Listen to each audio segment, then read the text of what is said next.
अस्सलामुअलैकुम नाज़रीन कराम, नई वीडियो में आपको खुश आमदीद कहते हैं। इस वक्त सूरत हाल है क्या?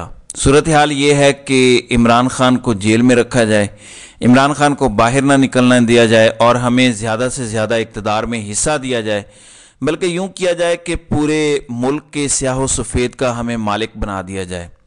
अब इसके लिए हो क्या रहा है? नून लीग कह रही है कि हम आ रहे हैं, जबकि पीपल्स पार्टी कह रही है कि नहीं हम आ रहे हैं। इवन कराची के अंदर MQM कह रही है कि 2018 में जो हमसे नशिस्तें छीनी गई थीं हम वो वापस ले लेंगे। अभी कल की बात है, ज़िमनी इलेक्शन में इन तमाम जमातों की दुर्गत कैसे बनी थी वो आप सब के सामने है।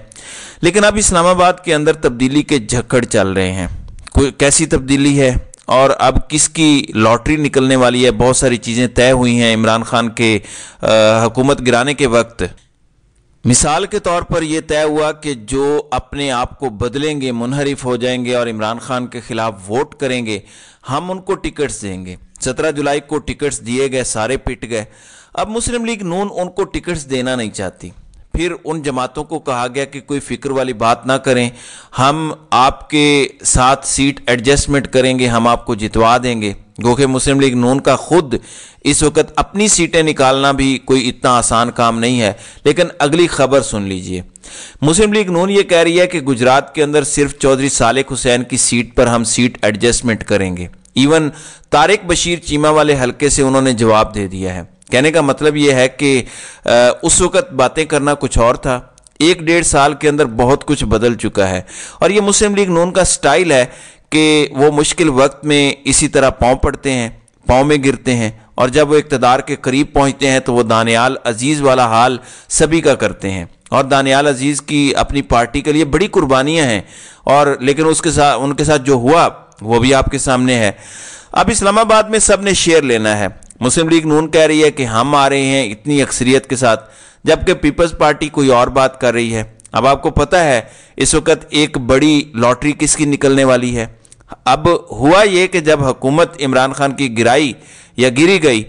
गिरी तो कहा यह गया कि जनाब सदर पाकिस्तान ना पीपल्स पार्टी का होगा ना नून लीग का होगा।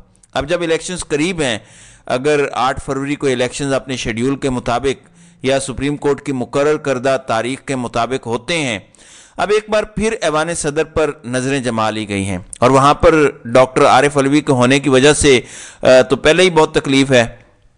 वजह क्या है? वजह यह है कि वो इमरान खान का नाम लेते हैं। फिर उन्होंने अपने स्टाफ से भी कहा कि मैं इमरान खान से मिलना चाहता हूं, जिसकी उन्हें क्लियरेंस नहीं दी गई। तो अब फिक्र ये है, पहले कोशिश की गई कि किसी तरीके से वो रिज़ाइन दे दें, वो छुट्टी पे चले जाएं, कोई और जुगाड़ लगा लें। ज़ाहिर है इलेक्शन तो तभी हो सकते हैं जब इलेक्टोरल कॉलेज पूरा हो, असम्बलियाँ आ चुकी हों। अब जनाब लॉटरी लगने की बातें आ रही हैं फजलुर रहमान की। फजलुर रहमान ने बड़ी मेहनत की है इमरान खान के खिलाफ। इस वक्त इमरान खान के खिलाफ मेहनत करने वाले हर शख्स को उसका अजर सूद समेत दिया जा रहा है। एक गली से गुजरने वाला शख्स भी ये कहे कि मैंने इमरान खान के खिलाफ ये किया है तो उसको भी टीवी पर बैठा दिया जाएगा और उसके लिए सब कुछ किया जाएगा। अब हाफिज हमदुल्ला जो PDM के तर्जुमान भी हैं, फजलुर रहमान की जमात से उनका ताल्लुक है, उनका कहना है कि पीपल्स पार्टी की हुकूमत आए या मुस्लिम लीग नून की हुकूमत आए, मरकज़ के अंदर एक बात तयशुदा है, और वो ये है कि जो अगले इलेक्शंस होंगे और उसके नतीजे में जो असम्बलियाँ बनेंगी, उसके बाद फजलुर रहमान सदर पाकिस्तान होंगे।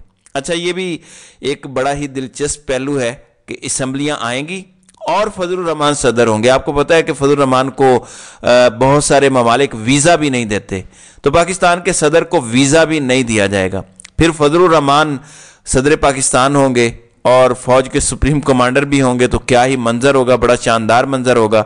अब आप इस सारे अमल को करने के लिए पाकिस्तान तहरीक इंसाफ के बल्ले से इन्हें डर लगता है। बल्ले का इंतखाबी निशान हुआ, बावजूद इसके कि इमरान खान जेल में हैं, बावजूद इसके कि उनकी पार्टी को तोड़ा गया है, प्रेस कॉन्फ्रेंसेस करवाई गई हैं, इस्तेकाम पाकिस्तान पार्टी में लोगों को शामिल करवाया गया है, इसी तरीके से परवेज़ खटक की जो है वो पार्टी बनवाई गई है, लेकिन उसके बावजूद डर लगता है। इसकी एक मिसाल मैं आपको देना चाहता हूं। एक तो 2 लोग हैं जो इलेक्शन डिले कराने के जिम्मेदार होंगे, एक हबीब अकरम साहब और एक अकबर बाजवा साहब। اس کی وجہ کیا ہے؟ یہ مختلف حلقوں میں جا رہے ہیں اور مختلف حلقوں میں جا کے ہمیں حقیقی صورتحال بتا رہے ہیں کہ اگر آج الیکشن ہوتے ہیں تو کیا صورتحال ہوگی اور عوام کس کو ووٹ کریں گے، کیا سینیریو بنے گا۔ اب ذرا سن لیجئے، اب یہ شیخ پورہ کے اندر گئے، میاں جاوید لطیف کا یہ حلقہ ہے۔ اکبر باجوہ کے مطابق وہاں پر 2/3 سے بھی زائد لوگ عمران خان کے ساتھ ہیں، جبکہ حبیب اکرم کا بھی یہی تجزیہ ہے۔ اب بلے کے نشان کو ہر صورت ختم کرنا ہے۔ اب پاکستان تحریک انصاف نے کل انٹرا پارٹی الیکشن کروایا اور انٹرا پارٹی الیکشن میں انہوں نے اپنے لوگ الیکٹ کروا لیے۔ اب انہوں نے یہ بتایا رات کو، نیاز اللہ نیازی جو ان کے چیف الیکشن کمشنر تھے، انہوں نے کہا کہ ہم نے 1 دسمبر دن 3 بجے تک کا وقت مقرر کیا تھا کہ آپ اپنے کاغذات نامزدگی جمع کروا سکتے ہیں۔ ایون ان کو صرف گوہر خان اور پورے پینل کے صرف کاغذات ملے، جبکہ اکبر ایس بابر کوئی شام 5 بجے کے بعد آئے۔ اگر کوئی مسئلہ تھا وہ رابطہ کرتے تو ہم اس مسئلے کو حل کر لیتے۔ اب اس کے بعد تحریک انصاف یہ کہہ رہی ہے کہ بلے کا نشان چھیننے کے لیے اکبر ایس بابر کو لانچ کیا گیا ہے۔ اب یہ ساری باتیں اپنی جگہ پر ہیں۔ پھر انہوں نے کہا کہ جو جماعتیں ہمارے اوپر تنقید کر رہی ہیں انہوں نے تو کبھی انٹرا پارٹی الیکشنز کرائی ہی نہیں ہیں، ہم نے تو چلیں وہ بھی کرائے ہیں، اور ان کے مطابق ہم نے قانون کے مطابق الیکشنز کروائے ہیں اور بلے کے انتخابی نشان پر ہی ہم الیکشن لڑیں گے۔ لیکن میں آپ کو یہ خبر دے دوں، اس وقت الیکشن سے زیادہ ایک اور جنگ ہے، اور جنگ یہ ہے کہ پاکستان تحریک انصاف ظاہر ہے بلے کا انتخابی نشان اپنے پاس رکھنا چاہتی ہے، جبکہ جو فیصلہ ساز ہیں وہ کہتے ہیں کہ تحریک انصاف کو بلے کا انتخابی نشان نہیں دیا جائے گا۔ مثلا آج جنگ کے اندر خبر چھپوائی گئی کہ تحریک انصاف نے نہ تو کاغذات نامزدگی چھپوائے ہیں، نہ ووٹر لسٹیں تھیں، نہ امیدواروں کو لڑنے کا موقع دیا گیا۔ بالکل پاکستان کے اندر پہلی بار ایسا الیکشن ہوا جس کے اندر آپ نے دیکھا ہوگا کہ لوگ بلا مقابلہ منتخب ہوئے ہیں۔ کل ناظرین اکرام میں نے آپ کے سامنے ایک سوال رکھا تھا کہ تھوڑا عرصہ پہلے مسلم لیگ نون نے الیکشنز کروائے تھے جس میں شہباز شریف بلا مقابلہ صدر منتخب ہوئے اور مریم نواز سینئر نائب صدر بنی، باقی لوگ بھی مختلف عہدوں پر آئے۔ آپ مجھے بتائیں شہباز شریف کے مقابلے میں امیدوار کون تھا، اور جو شہباز شریف کے مقابلے میں امیدوار تھا اس نے کتنے ووٹ لیے اور شہباز شریف نے کتنے ووٹ لیے؟ آپ کو اس سوال کا جواب مل جائے گا۔ اب یہ صورتحال ایک طرف جا رہی ہے، دوسری جانب بڑا دلچسپ معاملہ ہے۔ اس وقت مسلم لیگ نون کہتی ہے کہ ساڑی گل ہو گئی ہے۔ کس سے بات ہو گئی ہے؟ اسٹیبلشمنٹ سے بات ہو گئی ہے، ظاہر ہے طاقتور جن کو ہم کہتے ہیں ان سے بات ہو گئی ہے۔ کس سے بات ہو گئی ہے؟ اب پیپلز پارٹی بھی فضل الرحمان کی طرح اپنا شیئر نکالنا چاہتی ہے۔ اب معاملہ بہت دلچسپ ہے۔ بلاول بھٹو زرداری اور آصف علی زرداری نے کافی دن بلوچستان میں گزارے ہیں۔ آپ جانتے ہیں بلوچستان بڑا حساس علاقہ ہے، وہاں پہ اسٹیبلشمنٹ کا ہولڈ ہے۔ آصف زرداری تو لاہور آ چکے ہیں رات کو، وہ مہرین انور راجہ جن کے بیٹے کی شادی تھی وہ وہاں پر شریک بھی تھے، لیکن بلاول وہاں پر تھے۔ اب بلاول نواز شریف کی وہ لائن کاٹ رہے ہیں جو ان کی طاقتوروں کے ساتھ ہے۔ اب آپ سوچیں گے کہ وہ کیسے؟ بلاول نے ایک سٹیٹمنٹ دی ہے جس سے آپ کو اندازہ ہوگا کہ چیزیں کیسے چل رہی ہیں۔ وہ کہتے ہیں کہ اسٹیبلشمنٹ ایک حقیقت ہے جس سے سیاسی جماعتوں میں گفتگو کا ماحول بنانا چاہیے۔ بنیادی طور پر وہ اسٹیبلشمنٹ کو کہہ رہے ہیں کہ جناب مجھے موقع دیں، میں آپ کو ایک حقیقت تسلیم کرتا ہوں۔